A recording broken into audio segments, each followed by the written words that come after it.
गोकुलानंद देव कृष्ण बलदेव नंदी यशोदा मैया की जय हो। परम आराध्य तुम पतित पावन परम करुणामय श्री गुरु महाराज की जय। परम गुरुदेव प्रभुपाद नित्यानंद श्री गौर हरि की जय हो। तुलसी महारानी की जय हो। भक्ति देवी की जय हो।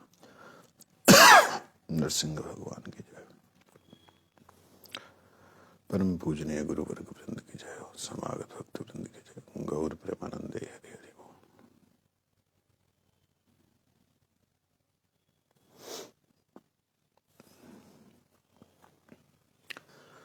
श्री जयवधर्म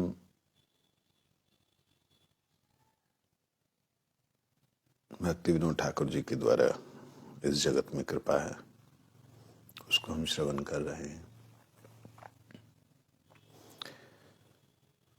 विजय ने प्रार्थना की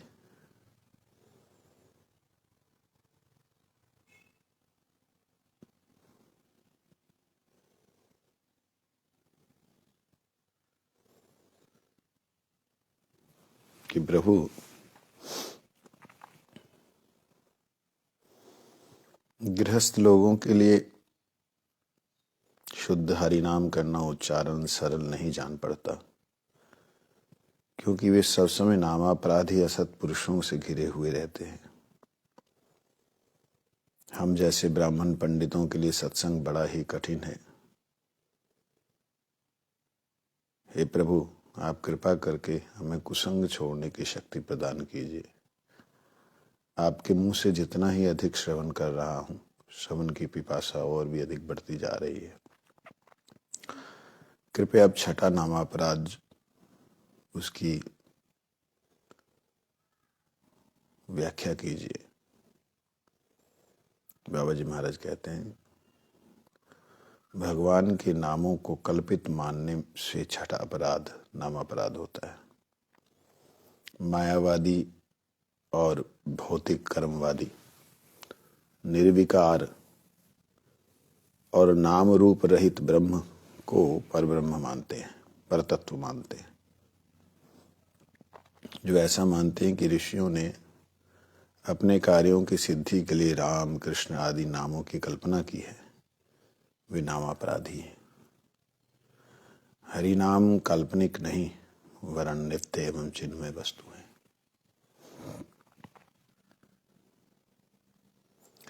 भक्ति के द्वारा चिद इंद्रियों पर आविर्भूत होते मात्र हैं। सद्गुरु एवं वेद शास्त्र यही शिक्षा देते हैं।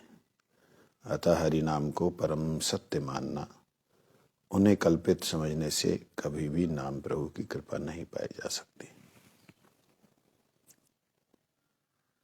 मैंने कल को बतलाया था कि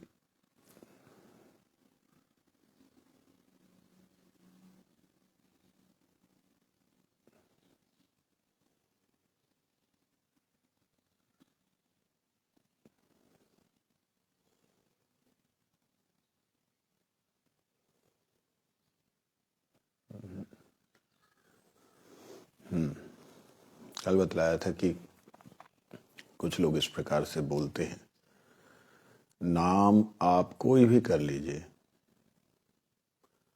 जैसे मैंने कुछ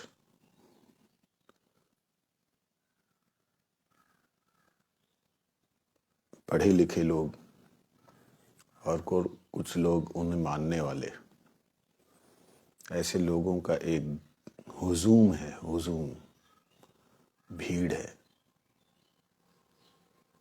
वो जिसे मानते हैं वो व्यक्ति कहता है कि आप राम राम राम राम बोलो, जहाँ अपने डॉगी के बारे में सोचो। आपकी केवल मात्र एकाग्रता ही काम करनी है। आप उस डॉगी को बुलाओ अथवा कृष्ण कृष्ण बोलो, एकाग्र अगर हो गए तो तुम मुक्त हो गए। कहते इतना एकाग्र कि नाम करते करते करते करते जिसका नाम कर रहे उसका रूप चिंतन ना हो, और रूप चिंतन ना हो करके संसार का कोई भी रूप चिंतन ना हो, इतना ध्यान करें, अंत में जो है ध्यान जिसका कर रहे थे वो भी ना रहे, जो ध्यान कर रहा है वो शरीर भी ना रहे, वो मन भी ना रहे, अंत में तुम ही तुम रहोगे। ना शरीर होगा ना मन होगा। जब मैं को खोजने को जाओगे तो मैं को ही पाओगे। मैं के अलावा दूसरा कोई ना होगा। इस प्रकार से मूर्ख लोग वार्तालाप जब करते हैं तो एक दो नहीं, हजारों की भीड़ उनके साथ जुड़ जाती है, क्योंकि वो वार्तालाप ही उनका इतना प्रभावशाली दिखता है कि जब मैं को खोजने निकला तो मैंने मैं को ही खोजा। क्योंकि जब तक मेरे अलावा कोई था तब तक जो है मुझे सब कुछ दिखा।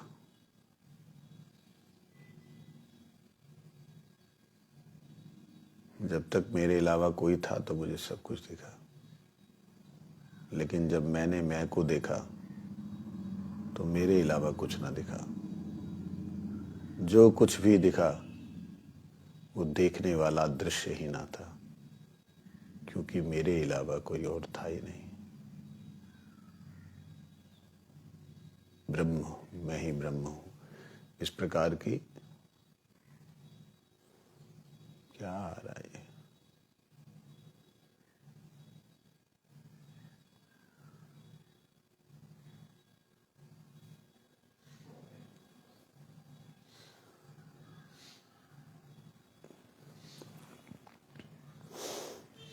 इस प्रकार से जो लोग बोलते हैं नाम अपराधी हैं।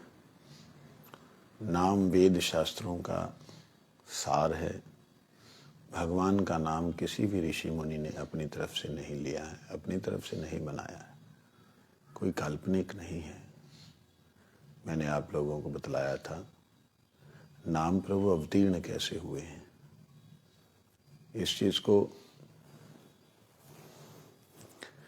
कई बार मैंने समझाने का प्रयास किया। जब ध्यान में ब्रह्मा जी बैठे तो उन्हें कुछ भी ना मालूम पड़ा। पहले तो चंचल थे कि आखिर आया कहां से हूं, कौन हूं मैं, मेरी सत्ता किससे जुड़ी है। आया कहां से, कौन हूं मैं, मेरी सत्ता किससे जुड़ी है। क्या मैं ही सत्य हूं या मेरे अलावा भी कोई और है। इस प्रकार से जब चिंतन कर रहे थे तो उस अथाह सागर में 3 शब्द सुनाई दिए, तप तप तप। वो अनंत देव, जो अनंत देव हैं, उनके मुखारविंद से निकले जो अमृत बिंदु हैं वो उस समुद्र में गिरे। अनंत अनंतता को लिए हुए वो सागर, शांत सागर,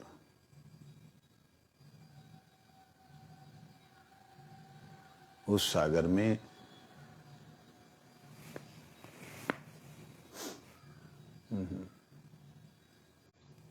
ये तप तप तप, मानो जल, उसके ऊपर गिरने वाला जल।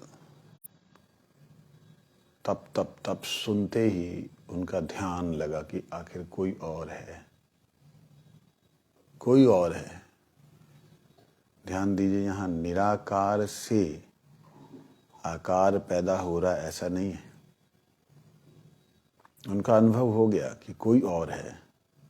जहां से आवाज आई, मेरे अलावा कोई और आवाज थी नहीं। मैं जो हिल रहा था, मैं जो ऊपर नीचे आ जा रहा था, उसके अलावा कुछ और ना था। यहां पर उन्हें कुछ भी ज्ञान नहीं है ऊपर आ रहा था या नीचे जा रहा था, क्योंकि ऊपर शब्द का अर्थ भी नहीं था, नीचे शब्द का अर्थ भी नहीं था, दाएं बाएं कोई भी शब्द ना था। जब कोई शब्द ना था उस वक्त केवल तप तप तप सुना। वो अमृत बिंदु जो उस अनंत सागर के अनंत, उस क्षीर सागर के अंदर जो अनंत देव के मुखारविंद से गिरे, उसी को सुन करके ध्यान में निमग्न हो गए कि आखिर कोई है, जो भी है वो करुणा करे। तो अनंत देव के श्वास से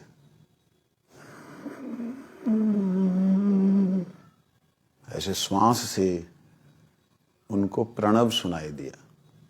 प्रणव का मतलब होता है ओम। वो जो श्वास से ओम सुनाई दिया,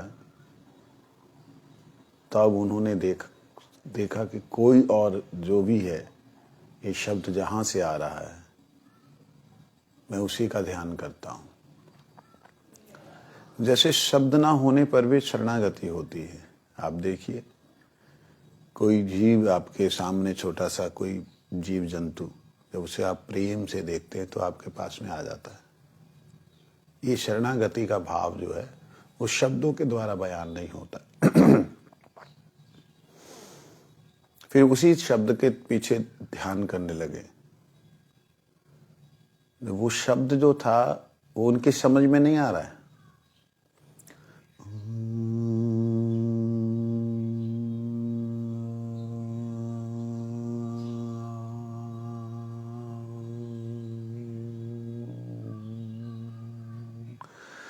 एक गूंज गूंज गूंज केवल नाद। ये जो आ जो शब्द है, ये आ शब्द हजारों साल तक ऐसे स्थिर चलता रहा। ऊ जो आया वो भी ऐसे चलता रहा।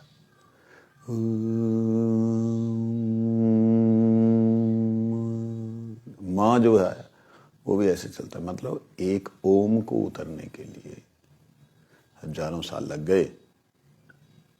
ये आप लोगों की समझ में नहीं आएगा। हम तो ओम ओम ओम कर लिए, नाम प्रभु अवतीर्ण हुए हैं। नहीं तो अगर ऋषिगणों ने इसे हमारे तक ना पहुंचाया होता तो आज हम इतनी बात नहीं कर सकते थे। उसके बाद जब उनको पता लगा कि ये इतने देर में ये जो शब्द आया है ये ओम आया है, तब वो ओम का उच्चारण करने लगे उसी भाव में।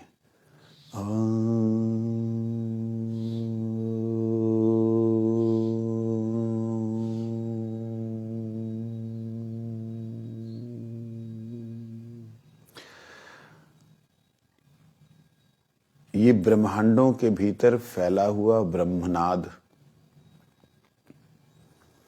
जो उनके भी ब्रह्मांड में, जिस ब्रह्मांड में हमारे चतुर्मुख ब्रह्मा थे, उनके भी ब्रह्मांड में वो फैला हुआ ब्रह्मनाद, उस ब्रह्मनाद का अनुभव करके ब्रह्मा जी एकदम भाव विभोर हो गए कि आहा, ये क्या शब्द था। बस फिर ओम का ही ध्यान करने लगे। उसमें इतना निमग्न हो गए कि वो बीज स्वरूप जो ओम है, वो जो नाद स्वरूप ओम है, जिसे प्रणव कहते हैं, उसका स्वरूप प्रकट होने लगा। एक दिव्य आलोक स्वयं के शरीर में तेज है, स्वयं का शरीर प्रकाशमान है, परंतु एक दिव्य तेज, अनंत तेज प्रकट होने लगा। उस अनंत तेज को देख करके ब्रह्मा जी शरणागत हो गए कि मैं आपकी शरण हूं, आप कौन हैं। तब भगवान प्रकट हुए। भगवान ने उन्हें ज्ञान दिया। ये अ क ख का ज्ञान ऐसे नहीं दिया, डाटा ट्रांसफर होता ना जैसे, ऐसे भगवान को देख करके ब्रह्मा जी ने उनकी स्तुति की। जब शब्द ही ना थे, अक्षर ही ना थे, तब स्तुति कहां से की। भावमय स्तुति की, और भावमय स्तुति के बाद में भावमय स्तुति, जैसे गूंगा कई बार आपको मिले और आपकी प्रशंसा करे, ऐसे, तो भगवान ने उन्हें गायत्री प्रदान की, और वह गायत्री के द्वारा ब्रह्म गायत्री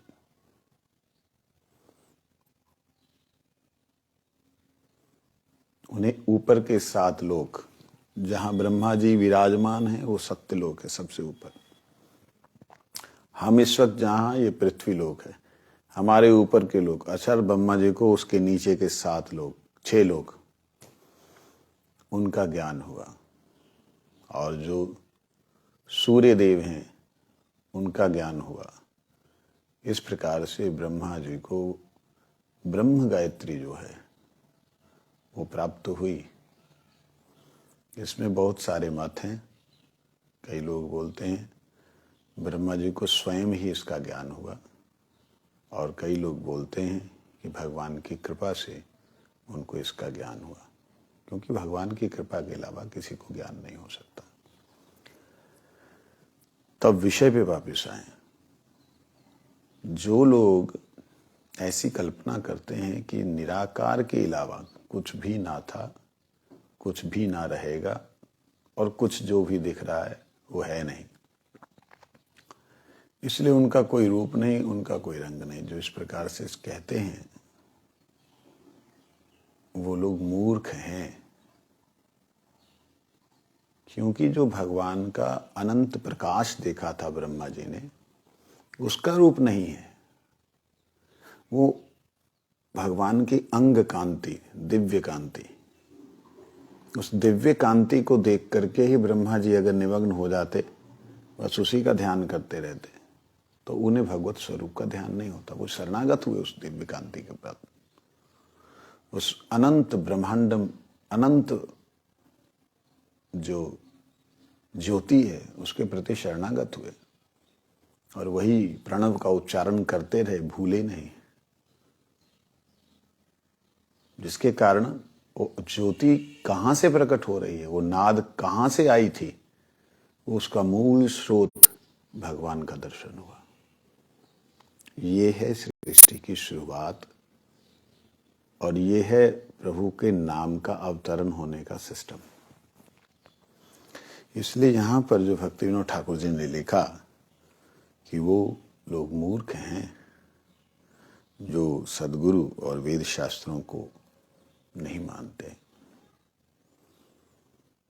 विजय ने कहा, प्रभु आपके अभय चरण कमलों का आश्रय करने से पूर्व कुसंग के कारण हम भी वैसा ही समझते थे। कुसंग था जिसके कारण ऐसा समझते थे कि हाँ, वास्तविकता में तो निराकार ही सत्य है।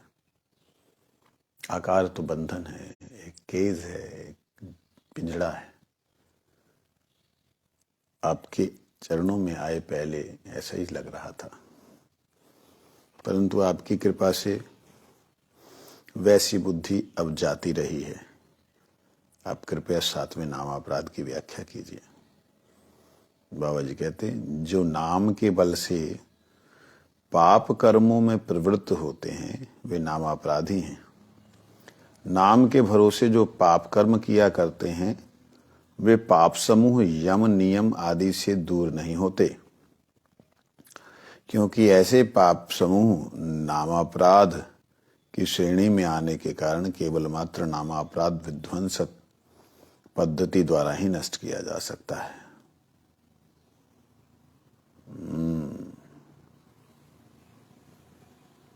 जो लोग नाम के बल से पाप बुद्धि रखते हैं, अर्थात हरिनाम करेंगे, जो पाप है वो सब पुण्य में बदल जाएगा, सब ठीक है। कहते इनको यम नियम आसन प्राणायाम प्रत्याहार ध्यान धारणा समाधि ये वहां तक पहुंच जाएं, समाधियां भी लग जाएं, इनका कल्याण नहीं होगा। हैं? क्या कह रहे हो? उनकी समाधि लग जाती, उनको शरीर का ज्ञान नहीं रहता, भान नहीं रहता। कहते इनके ऊपर नाम प्रभु की वह कृपा जो प्रेमामृत प्रदान करने वाली, वह कभी भी नहीं होगी। क्यों? क्योंकि ये नाम के बल से पाप कर रहे हैं। नाम के बल से पाप कर रहे हैं, नाम की शक्ति का जो है दुरुपयोग कर रहे हैं, इसलिए इनका कल्याण कभी भी नहीं होगा। विजय कुमार ने कहा, प्रभु जब ऐसा कोई भी पाप नहीं जो हरि नाम नष्ट ना हो करे, तब नाम उच्चारण कार्य के पाप नष्ट ना होकर अपराध की श्रेणी में क्यों आ जाते हैं? अच्छा प्रश्न है कि जब ऐसा कोई पाप ही नहीं है जो कि नाम प्रभु उच्चारण करने मात्र से नष्ट ना करें, तो फिर ये अपराध की श्रेणी में क्यों आ गया? क्योंकि वो भी पाप कर रहा है और नाम कर रहा है, तो नष्ट होना चाहिए। उसके पाप बल बुद्धि होने पे भी, नाम में पाप की बुद्धि होने पर भी, तो नाम को तो उसे नष्ट करना चाहिए। इसको फिर अपराध की श्रेणी में क्यों लिया?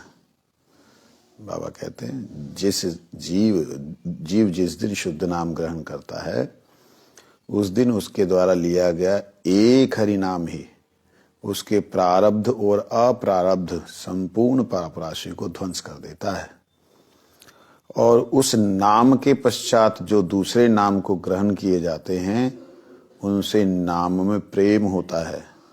अतएव शुद्ध हरिनाम करने वाले पुरुषों में पाप बुद्धि का रहना तो दूर की बात है, पुण्य कर्मों भी उनकी रुचि नहीं होती।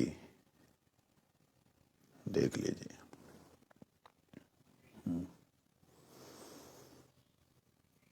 ये जो कहा ना, इतने पाप ही नहीं कर सकता जितने पाप जो हैं प्रभु का एक नाम उच्चारण करने मात्र से खत्म हो जाते हैं।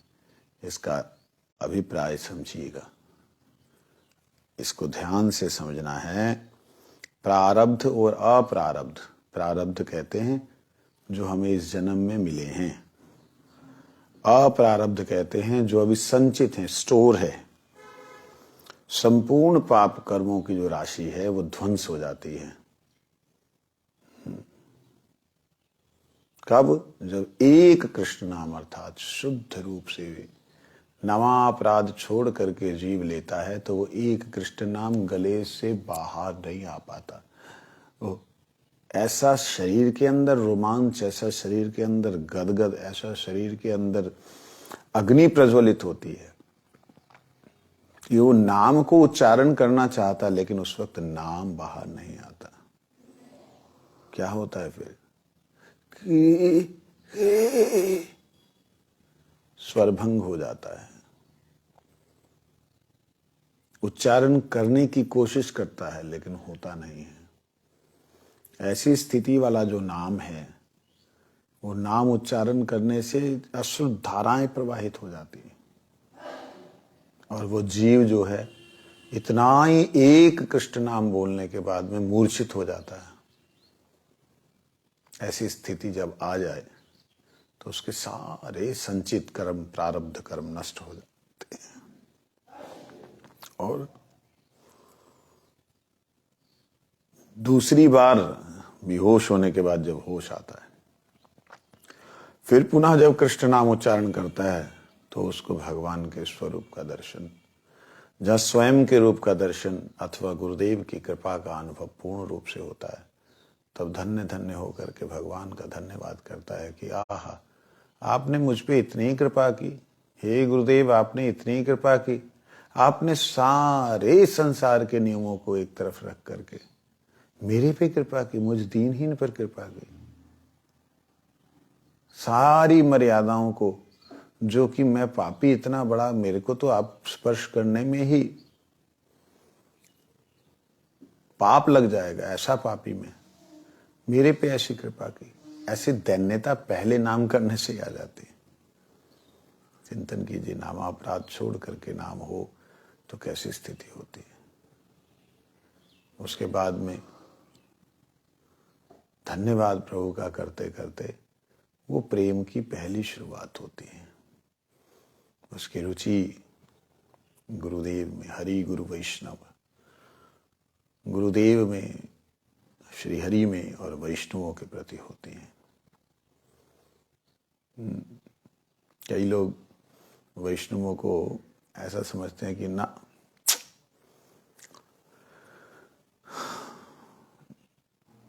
वैष्णवों को वो वैष्णव मानते नहीं अपने आप के अलावा।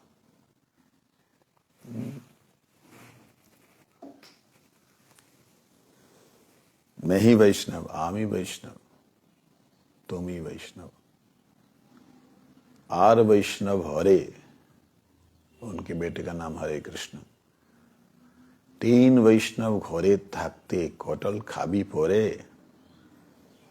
पति थोड़ा नास्तिक है, पत्नी को कह रहा है मैं वैष्णव हूं, तू वैष्णव है, और बेटा वैष्णव है। तीन तीन घर में वैष्णव होते हुए थोड़ा नास्तिक किस्म का वैष्णव।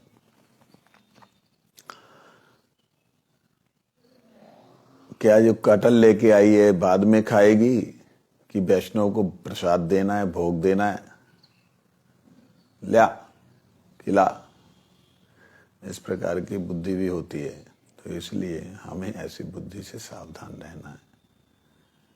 की रूपे पाइवो सेवा मुई दुराचार, श्री गुरु वैष्णवे रति ना है लो आवार। गुरुदेव में और वैष्णव के प्रति मेरी रुचि नहीं हुई, इस प्रकार से उनका भाव रहता है। आइए आगे श्रवण करें।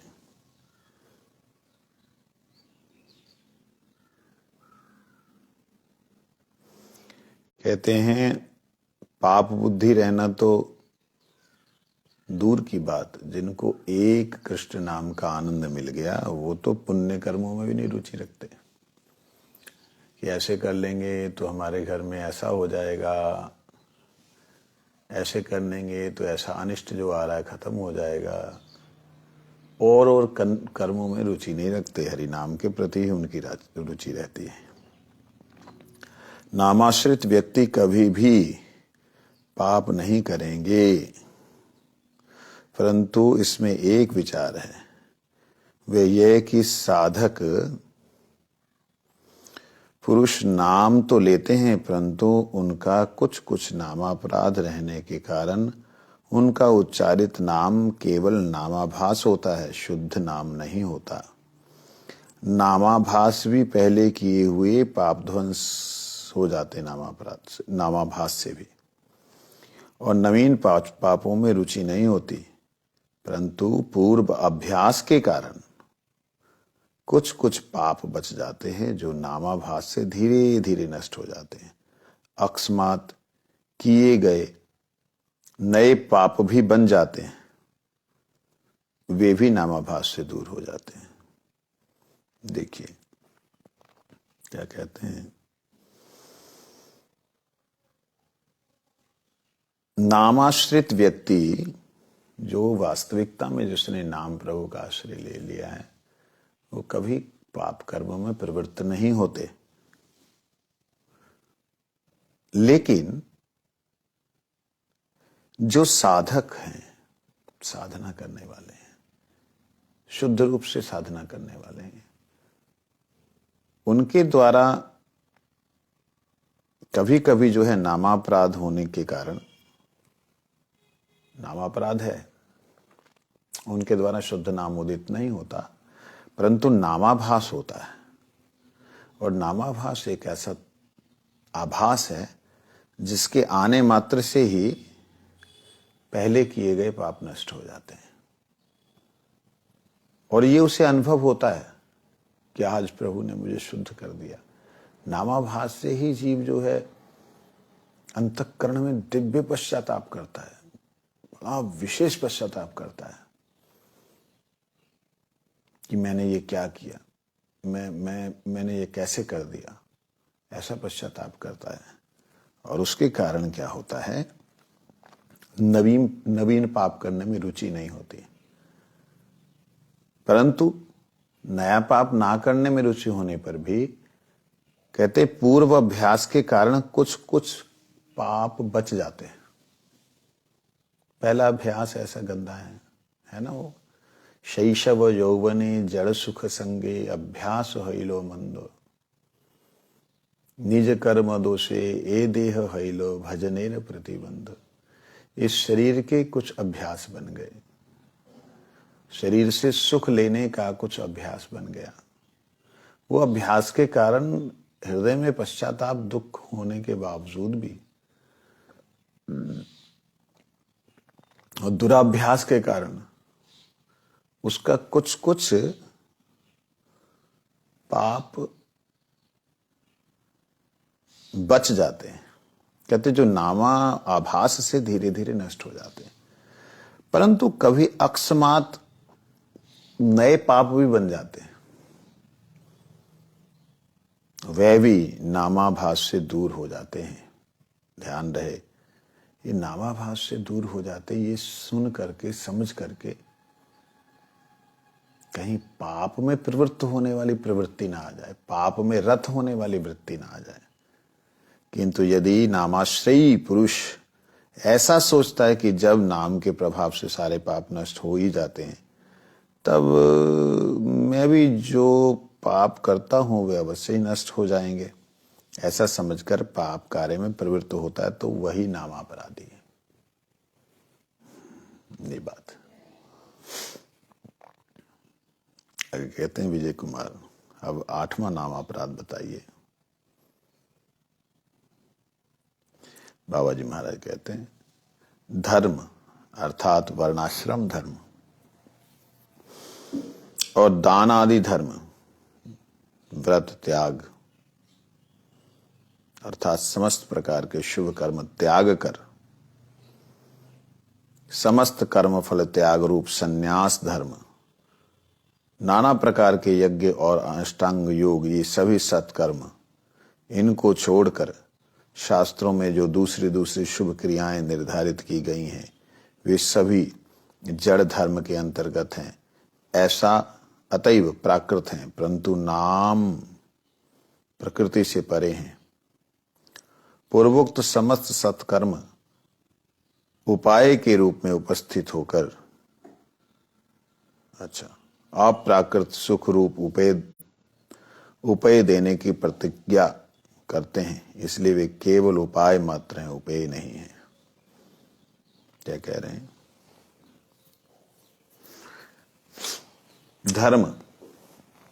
धर्म कितने प्रकार के हैं? बहुत सारे धर्मों की व्याख्या है। वर्ण और आश्रम धर्म, वर्ण ब्राह्मण क्षत्रिय वैश्य शूद्र, आश्रम ब्रह्मचारी गृहस्थी वानप्रस्थी सन्यासी, इनके लिए बनाए गए जो स्वाभाविक इनके कर्म हैं वही धर्म कहलाते हैं। इनके लिए बनाए गए कर्म क्या हैं?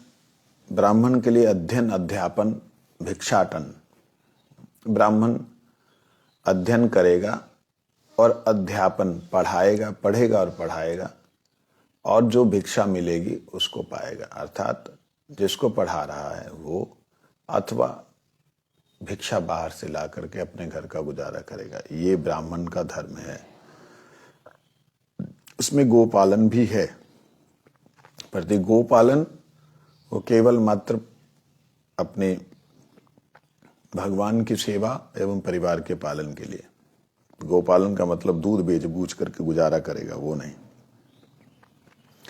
इस प्रकार ब्राह्मण के कर्म निर्धारित हैं, उन कर्मों को करना वर्णाश्रम धर्म के अंतर्गत आता है। ऐसे ही क्षत्रिय का धर्म है देश की रक्षा करना, समाज की रक्षा करना, जो दीन दुखी हैं उनको कष्ट ना हो इसके लिए दान धर्म इत्यादि करना। रक्षा दान धर्म ये है क्षत्रिय का धर्म। बनिए का है वाणिज्य व्यापार गोपालन, ये बनिया का धर्म है। शूद्र का क्या है? त्रिवर्णों की, चतुर्वर्णों की सेवा एवं उसके द्वारा अपने जीवन की जीविका का पालन। तो जितने भी इस संसार के अंदर जो लोग सेवक हैं, सेवा करने वाले हैं, देखा जाए वो शूद्र कर्म ही करते हैं। इसका मतलब ये नहीं कि उन कर्मों को छोड़ करके वो ब्राह्मण के कर्म करने लग जाएं।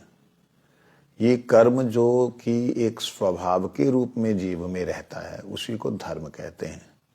वास्तविकता में ये धर्म, व्रत, त्याग, ये सब शुभ कर्म जितने हैं नाना प्रकार के, जैसे संन्यास इत्यादि लेना, अष्टांग योग, ये सत्कर्म, ये जितने प्रकार के धर्म, इनको छोड़कर शास्त्रों में जो जो भी शुभ शुभ क्रियाएं निर्धारित हुई हैं वो सारी शुभ क्रियाएं, ये तो हैं, इनके अलावा शुभ क्रियाएं जितने भी हैं, चाहे वो यज्ञ की है, चाहे कोई अनुष्ठान की है, चाहे किसी को दान की है, ये सारी शुभ क्रियाएं धर्म के अंतर्गत आती हैं। अतएव प्राकृत हैं, परंतु भगवान नाम प्रकृति से परे है। भगवान ने गीता में कहा ना, सर्वधर्मान परित्यज्य, त्यज्य नहीं बोला है, परित्यज्य। परित्यज्य का अर्थ होता है परिपूर्ण रूप से त्याग करना, परिपूर्ण रूप से त्याग करना, अर्थात लेश मात्र भी ना रखना। तो ये तो बड़ा अजीब सा लग रहा है। मतलब हम किसी की हेल्प ना करें, किसी की मदद ना करें, किसी का नुकसान हुआ है, क्या उसको हमारा समर्थ होने पे भी हम उसको दान ना करें? ये बड़ा अजीब है। भगवान का नाम करने वाला ऐसे निर्दयी कैसे हो सकता है? ऐसा नाम करने वाला तो अधार्मिक है। कहते हैं ये जितना है इस संसार के अंतर्गत है। हम संसार के अंतर्गत की जो क्रियाएं हैं उनके द्वारा संसार में सुख संसाधन उपलब्ध करा के, लोगों को सुविधा दे करके अच्छा कार्य कर रहे हैं, परंतु इस कार्य से भगवत धाम में प्रवेश या भगवान के नाम का अनुभव नहीं होगा। मात्र इतनी सी बात है, करने के लिए मना नहीं किया है। तुलसीदास जी ने बड़ी सुंदर एक बात कही है, राम नाम एक अंक है, सब साधन है शून्य। राम नाम एक अंक है, बाकी जितने साधन है वो शून्य है।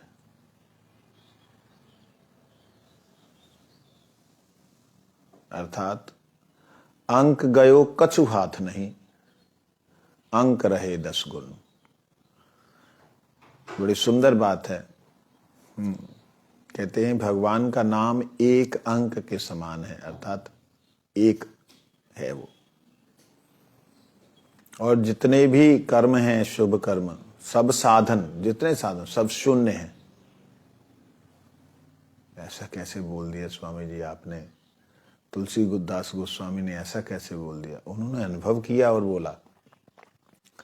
वो जो बोल रहे हैं वो सत्य बोल रहे हैं, क्योंकि आप जितने भी वर्णाश्रम धर्म का पालन कर लीजिए, आप स्वर्ग लोक में इंद्र तक बन सकते हैं। इंद्र बनने के बाद में वहां से आपको, जब आपके कर्म खत्म हो जाएंगे, स्वर्ग जो पुण्य कर्म है, फिर आपको इस संसार में गिरा देंगे। तो आपने बहुत कमाया और आखिर में जाकर के राजा बन गए। फिर जब पुण्य खत्म हो गए, फिर दोबारा नीचे धर्म से गिर गए। तो फायदा क्या हुआ? शून्य हुआ ना। कि एक आदमी ने बहुत कमाया, जाके जुआ खेला और हार गया, 0 आ गया, तो कमाने का क्या फायदा हुआ? तो इसीलिए सब साधन है शून्य, शून्य। अंक गयो कछु हाथ नहीं। अगर राम नाम, प्रभु का नाम ना लेकर के, उनका आश्रय ना लेकर के आप शून्य बना रहे हैं, तो कहते कुछ नहीं। लेकिन जैसे एक नाम, प्रभु का नाम का आश्रय इतना लिया और जो भी आपके पास धन इत्यादि है उसका आपने सदुपयोग किया, तो ये जो शून्य है वो शून्य, वो एक के साथ होने के नाते 10 बन जाएगा। और फिर अगला अगर कोई और दिव्य कर्म कर दिया, संसार के अंदर ऐसा कर्म कर दिया जो कि लोगों के हितकारी था, वो एक और शून्य लगाया तो यहां पे 10 से 10 100 गुना हो गया। एक और शून्य लगाया तो 100 से 10 1000 गुना हो गया। इस तरीके से कहते हैं तुलसीदास जी महाराज कि सब साधन है सुन, अंक गयो कछु हाथ नहीं, अंक रहे 10 गुण, जितना शून्य लगता जाएगा उस 10 गुना बढ़ता जाएगा। ऋषण ऐसे इस प्रकार से हमारे ऋषियों ने कहा है कि सत्कर्म करने के लिए मना नहीं कर रहे, धर्म करने के लिए मना नहीं कर रहे, लेकिन भगवान के नाम के बराबर उन्हें मत समझो। भगवान के नाम के बराबर नहीं है, ये बात कहना है। कहते पूर्वोक्त समस्त सत्कर्म उपाय के रूप में उपस्थित होकर अप्राकृत सुखरूप उपाय देने की प्रतिज्ञा करते हैं, इसलिए वे उपाय मात्र हैं, उपेय नहीं हैं। कहते हैं जितने भी धर्म हैं, सद्धर्म जितने ऊपर बतलाए गए, वो सारे प्राकृत हैं, सांसारिक हैं, परंतु वो अप्राकृत सुख देने की प्रतिज्ञा करते हैं। अप्राकृत सुख देने की प्रतिज्ञा कैसे करते हैं? हमें संध्या वंदन जप तप साधन यज्ञ अनुष्ठान ध्यान धारणा इत्यादि जो भी है, ये आपको, ये कर्मों से आपको मुक्ति मिलेगी, ये परम सुख देने की बात करते हैं और ये देने की बात करते हैं, अर्थात ये साधन हैं, ये उपाय हैं प्राप्ति के, परंतु यही प्राप्ति नहीं है। लेकिन भगवान नाम में उल्टा है। परंतु हरिनाम साधन, जो हरिनाम साधन के समय उपाय होने पर भी फल के रूप में उपेय हैं। उपेय मतलब जिससे प्राप्त करना है, उपाय मतलब जिससे प्राप्त करना है। जिसको प्राप्त करना उसे उपेय कहते हैं, साध्य कहते हैं, और जिससे प्राप्त करना है उसे साधन कहते हैं या उपाय कहते हैं। कहते भगवान का नाम वो उपाय भी है और उपेय भी है। उपाय के रूप में नाम जब हम करते हैं तो नाम के जो दिव्य विकार हैं वो प्रकट नहीं होते, लेकिन वही नाम करते करते जब भगवान का नाम सामने प्रकट हो जाता है तो वो दिव्य विकार प्रकट होते हैं। तो नाम ही उपाय है, नाम ही उपेय है, और बाकी जितने साधन हैं वो साधन यम नियम आसन प्राणायाम प्रत्याहार ध्यान धारणा समाधि या यज्ञ अनुष्ठान या व्रत इत्यादि, ये सारे आपको जो है जहां उन्होंने ले जाना है। मानो अगर भक्ति देने की भी बात कर रहे हैं कुछ कर्म, जैसे हम लोग कथा कीर्तन बोल रहे हैं, नाम जप कर रहे हैं, शरीर से कर रहे हैं, तो ये जितना भी हम साधन कर रहे हैं ये साधन भक्ति के समय में अलग हो जाएगा। अर्थात भगवान की भक्ति करने से मुक्ति मिलती है, ये गलत है। भक्ति जो भी करने से, जितने भी साधन है, वो सारे साधन को करने से हमें भगवान के पास में जो सेवा प्राप्त होगी वो अत्यंत दिव्य है। उसका वर्णन इस संसार में कर ही नहीं सकते, कोई उदाहरण ही नहीं करेंगे क्या। तो इसलिए कहते हैं अतः हरिनाम के साथ किसी भी सत्कर्म की तुलना नहीं की जा सकती। जो लोग ऐसा करते हैं अर्थात हरिनाम और सत्कर्मों को बराबर मानते हैं, वे नामापराधी हैं। यदि कोई उन कर्मों से मिलने वाले तुच्छ फलों के लिए हरिनाम से प्रार्थना करते हैं, वे भी नामापराधी हैं। देखो एक और बात कह दी, कहते हैं कि अन्य कर्मों को करके, किसी यज्ञ को करके कोई देवी देवता का शांति, ग्रह की शांति की बात हो रही हो, उन कर्मों को तो नाम आश्रय जो करने वाला है तो करता ही नहीं है। कहते लेकिन वो नाम आश्रय करने से पहले वाली स्थिति में अगर जीव है तो उसके मन में आता है चलो ये वाला उपाय कर ही लेते हैं, बड़ी मुसीबत है, भगवान के नाम से तो मांग नहीं सकते, चलो इनसे ही मांग लेते हैं। ऐसी स्थिति भी जब आती है, कई लोगों की ऐसी स्थिति आती है, कहते हैं उन तुच्छ फलों को भगवान के नाम से नहीं मांगना चाहिए। तो फिर कहाँ जाएं, महा मुसीबत है। भगवान से प्रार्थना करनी भी हो तो एक बार गुरुजी ने बोला कि भगवान से प्रार्थना करनी हो, भगवान को बोलो भगवान हमारा ऐसा अवस्था, आप अंतर्जामी सब जानते हैं, आप देखो इसको क्या करना है, हम तो आपके शरणागत हैं। प्रार्थना कर सकते हैं, करते हुए उनके द्वारा दिए गए फल के ऊपर फिर आप विचार ना करें। शरणागत जो जीव है वो भगवान से निवेदन करे कि प्रभु ये मुसीबत है, ऐसी तकलीफ में हूं, आप अच्छी तरह जानते हैं, सर्वज्ञ हैं, आपके अलावा मैं कहीं जा नहीं सकता और आपको भी नहीं कह सकता कि इस मुसीबत को हटाओ। क्या करूं, बार बार भजन में मन लगाता हूं, लेकिन ये मुसीबत के कारण जो है, जहां ये बंधन के कारण, जहां ये प्रेम के कारण संसार में मेरा मन बार बार चला आता है। आप कृपा करें व्यवस्था जो है ठीक हो जाए। प्रार्थना करते हुए प्रभु से ऐसी ही व्यवस्था मांगे जिससे कि उनके नाम में, उनकी सेवा में रुचि कभी भी नष्ट ना हो, कम ना हो, ये भाव। तुम लोग सत्कर्मों के फल को तुच्छ जानकर हरि नाम का अप्राकृत बुद्धि से आश्रय करो, इसी का नाम अभिधेय ज्ञान है। कहते हैं प्रभु हम ये भली भांति समझ गए कि हरि नाम के समान कुछ नहीं है। अब 9वें अपराध के संबंध में बताएं। 9वां अपराध कल को हम श्रवण करेंगे। आप में से किसी का कोई जिज्ञासा या प्रश्न हो तो कर सकते हैं।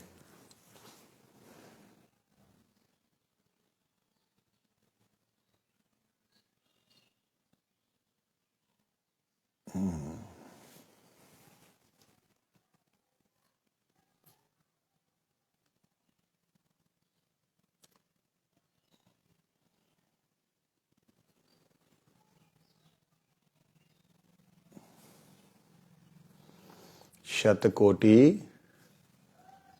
दंडवत प्रणाम। आम्ही बोलम शतकोटि नाम। अच्छा एगला कीजिए।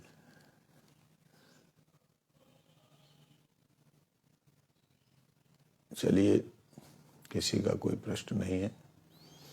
सो धन्यवाद आप सबका आने के लिए। जय राधे श्याम।